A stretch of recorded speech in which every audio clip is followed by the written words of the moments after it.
सुप्रभात बच्चों और अभिभावक गण को मेरा प्रणाम, नमस्ते, गुड मॉर्निंग, सुप्रभात, सत श्री अकाल। चलिए बच्चों, निकालिए कक्षा 7 के लिए संचिता। ठीक है, आशा है आप लोग सही होंगे, घर में बैठकर पढ़ लिख रहे होंगे या उधम मचा रहे होंगे, पता नहीं, लेकिन आगाह कर देता हूं, ध्यान से समय मिला है, पढ़िए, अभ्यास कीजिए। तो आइए, हम लोग पाठ 3 तक पढ़ चुके थे। पाठ 4 लेसन नंबर 4 नहीं आएगा। ठीक है, आइए पढ़ते लेसन नंबर 5, हमारे दीनू काका। पुस्तक निकाल लीजिए और हाथ में पेंसिल ले लीजिए। मैं बार बार बताता हूं क्योंकि मुझे विश्वास नहीं हो रहा है कि आप लोग इस तरह से पढ़ रहे होंगे,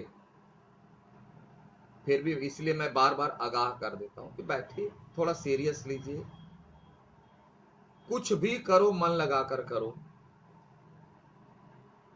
कुछ भी करो मन लगाकर करो, खेलना है मन लगा के खेलो, पढ़ना है मन लगा के पढ़ो, खाना है मन लगा के खाओ, टहलने जाना है मन लगाकर टहलो, कुछ भी करो मन लगाकर करो, तो उसका परिणाम अच्छा होगा। तो आइए आज हम शुरू करते हैं हमारे दीनू काका। सबसे पहले बता रहे कि यह शीर्षक की सार्थकता। शीर्षक की सार्थकता का अर्थ है कि जो इसमें है बातें लिखी हुई, क्या उन बातों के मुताबिक के आधार पर के हिसाब से यह जो टाइटल दिया गया हमारे दीनू काका सही है।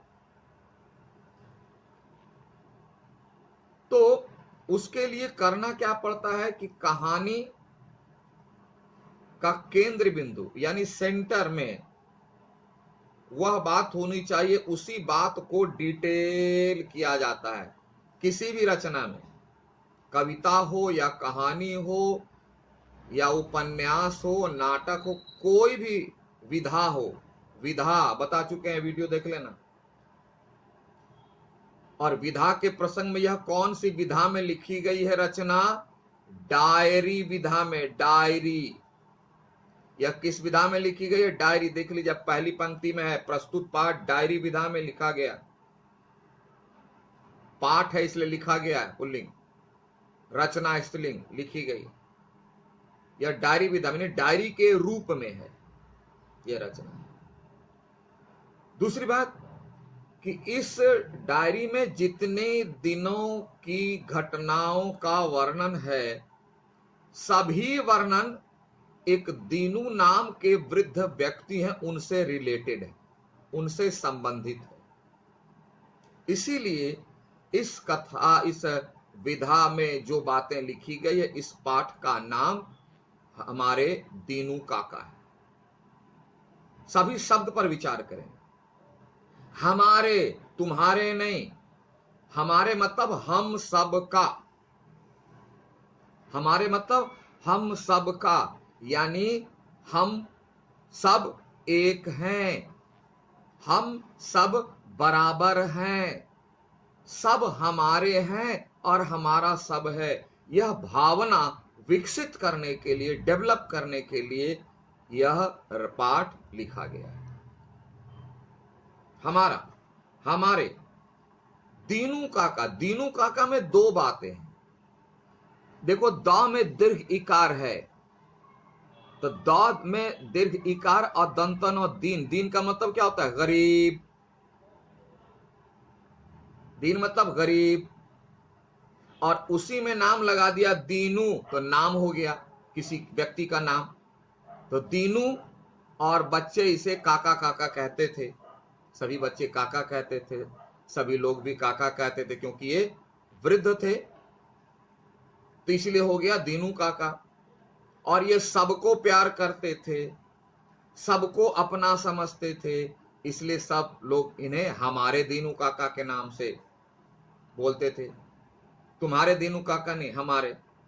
तो इस तरह से अगर हम शीर्षक का भी विश्लेषण करें यानी एनालिसिस करें तो पता चलता है 3 बिंदु हमारे यानी सबके, सब एक साथ, सब बराबर। दीनू यानी वृद्ध मजबूर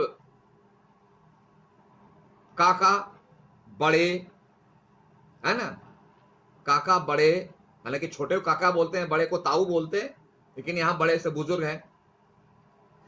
और इन्हीं के बारे में यानी दीनू काका के बारे में ही बातें इस पाठ में शुरू से अंत तक लिखी गई है।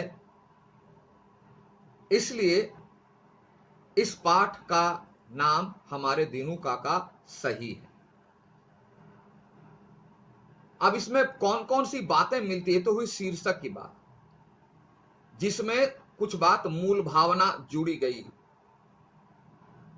जैसे हमें सबके दुख का ख्याल रखना चाहिए, मूल भावना है। 2-3 बातें, हम अपने दुख से जाने पराए दुख का हाल, यानी अगर किसी को आप कष्ट देने की कोशिश करते हैं तो आपको सबसे पहले यह सोचना चाहिए कि अगर वही कष्ट आपको मिले तो आपको कैसा लगेगा। किसी के प्रति कोई भी काम करने के पूर्व आप स्वयं सोचें कि वही कार्य आपके साथ हो तो आपको कैसा लगेगा। अगर आपको अच्छा लगेगा तो कीजिए, और अगर अच्छा नहीं लगता है तो बंद कीजिए ऐसे काम। तो बोले पूछे किनसे, मैं किनसे पूछूं? कौन बताएगा कि मेरे मन में यह बात आती है कि इनको जो है पीटना चाहिए? अपने आप पूछें कि पीटना अच्छा भला, हम कोई गलती करते हैं तो कोई हमको पीटता है तो हमको अफसोस नहीं होता है, बहुत अच्छा लगता है, आप पीटिए। लेकिन अगर आपको पूछना हो तो अपनी आत्मा से पूछिए, है ना, अपनी आत्मा से पूछिए कि आप जो है सही करने जा रहे हैं कि गलत करने जा रहे हैं। हम लोगों ने पिछली पाठ में पढ़ा आत्मा की शिक्षा में, अगर आपकी आत्मा शिक्षित है तो किसी को कष्ट देने का दिल नहीं करेगा, क्योंकि हमें खुद कष्ट सहना पाना अच्छा नहीं लगता। तो इस पाठ में यह बात है कि हमें किसी को कष्ट देने का प्रयास नहीं करना चाहिए, उसका निदान करना चाहिए। दूसरी बात, बड़ों के प्रति सम्मान। क्यों सम्मान? बोले बड़ों के प्रति सम्मान इसलिए कि बड़ों के पास हमसे ज्यादा अनुभव है, हमसे ज्यादा उन्होंने अपनी जिंदगी को प्रैक्टिकली जिया है और उनसे बहुत बातें उन्होंने सीखी है, और उस सीखने का फायदा वो हमें देते हैं और हमें लेना भी चाहिए। छोटों के प्रति प्यार क्यों? कि छोटों के पास जीवन का अनुभव बहुत कम है, वे नहीं जानते कि कौन सी बात, कौन सा काम कितना अच्छा और कितना बुरा है और उसके भविष्य में क्या परिणाम आएंगे, उसको नहीं मालूम, लेकिन बड़ों को मालूम है। इसलिए बड़ों की बात माननी चाहिए, बड़ों का सम्मान करना चाहिए, ये बात इसमें ठीक है। और इन्हीं सारी बातों का केंद्र बिंदु है हमारे दीनू काका। दीनू काका के जीवन में एक समस्या आती है और उस समस्या का समाधान बच्चे लोग कर देते हैं,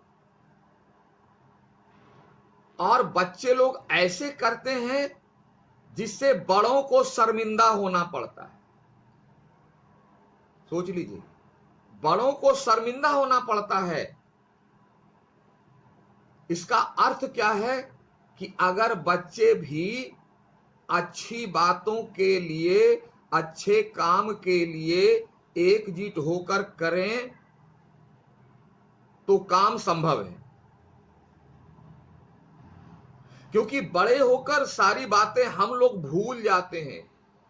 बचपन में पुस्तक में सारी बातें पढ़ते हैं, बड़े होकर भूल जाते हैं। तो ये इसमें बातें कही गई। तीसरी बात, तो हम लोग शीर्षक की सार्थकता पढ़े, पाठ की मूल भावना पढ़े। अब आते हैं प्रासंगिकता, यानी इस पाठ की जरूरत क्या है हमारे जीवन में। हम अगर इस पाठ को नहीं पढ़े तो क्या होगा, अब पढ़ेंगे तो क्या होगा। नंबर 1, आज के जमाने में, आज के समय में देखोगे प्रत्येक व्यक्ति लगभग साथ रहना, प्रेम से रहना भूल चुके। बड़ों का सम्मान करना, बड़ों की बात मानना भूल चुके हैं, जिसके कारण हमारे समाज में विषमताएं आ गई है, प्यार की कमी आ गई है, एक दूसरे के प्रति दुराव हो गया है, एक दूसरे के प्रति सिंपैथी, सहयोग, सद्भावना, प्रेम, सहयोग नहीं रहा। सभी लोग अपने बारे में सोचने लगे। अगर मेरा फायदा होता है तो दूसरों की तकलीफ से हमें कोई लेना देना नहीं, ऐसी बातें दिमाग में आने लगी है। और जिसके चलते हमारे समाज में बिखराव आ गया, परिवार बिखरने लगे, समाज बिखरने लगा। आज देश और दुनिया, अगर न्यूज देख रहे हो आप, तो देख करके थोड़ा समझें यह किस कारण होता है। यह इसीलिए होता है कि बचपन में ऐसी कहानियां नहीं तो कुछ तो पढ़े होंगे, कुछ तो सुने होंगे। अगर बड़ों का सम्मान करके उन कहानियों की बातों को ही ध्यान में रखें और जीवन में लागू करें, तो ये स्थिति देखने को नहीं मिलेगी। इसलिए ऐसी बातों का अभाव हो गया है आज। इसलिए इस कहानी, इस पाठ को पढ़ना, समझना, पालन करना बहुत जरूरी है ना। इसलिए आप जो है इसे समझें, ठीक है। तो आज इस पाठ में हमने पाठ के शीर्षक की सार्थकता पढ़ी, पाठ की मूल भावना पढ़ी और इसकी प्रासंगिकता की, इस पाठ की आवश्यकता क्या है, हम लोगों ने पढ़ी। और इसके बाद आप एक बार फिर से इस पाठ को पढ़ लोगे तो आपको समझने में आराम होगा। इसको पढ़िए, समझिए, और तब हम लोग पाठ की पंक्ति दर पंक्ति के आधार पर अगली कक्षा में मिलते हैं। तब तक के लिए have a nice day. Thank you.